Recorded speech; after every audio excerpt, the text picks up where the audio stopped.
کسی کے جذبات بانٹنا پسند نہیں کرتا۔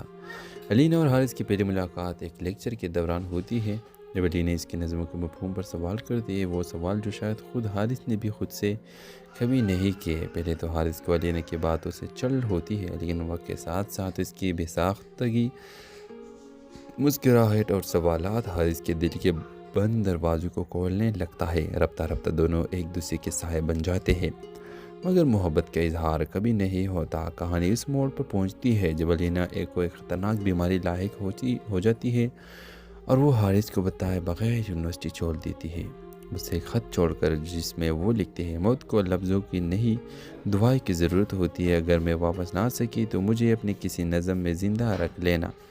حارث بے چینی سے ہر روز اسے تلاش کرتا ہے، وہ شہر، ہسپتال، ہر جگہ جاتا ہے، لیکن علینا کہیں نہیں ملتی۔ 2 سال بعد یونیورسٹی میں ایک نئی نمائش ہوتی ہے جس کے عنوان ہے یادوں کا موسم۔ وہاں ایک پینٹنگ ہوتی ہے، بارش میں بھیگتی ایک لڑکی، اور نیچے لکھا ہوتا ہے وہ جو آنکھوں سے بولتی تھی۔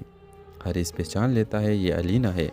پہچان نہ کر نمائش کے کونے میں وہی مسکراہٹ، وہی نگاہیں، علینا واپس آ جاتی ہے، صحت مند مگر خاموش۔ اس بار حارث خود چل کر جاتا ہے اور کہتا ہے، اب کی بار صرف نظم نہیں پوری زندگی لکھوں گا تمہیں لے کر۔ اس ڈرامہ سیریل کے حوالے سے آپ بھی اپنی رائے کی اظہار لازمی کمنٹ کریں، ساتھ میں ہمارا یوٹیوب کا چینل سبسکرائب کرنا مت بھولیے۔ تھینکس فار واچنگ، اللہ حافظ۔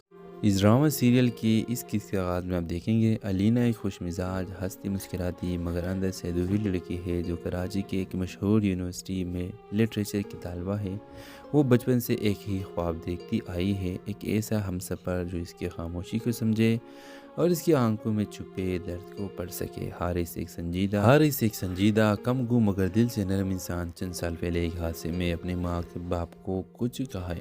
تو اسی یونیورسٹی میں وزٹنگ پروفیسر بن کر آتا ہے۔ وہ نظموں میں ڈوبا رہتا ہے اور اس کسی کے جذبات بانٹنا پسند نہیں کرتا۔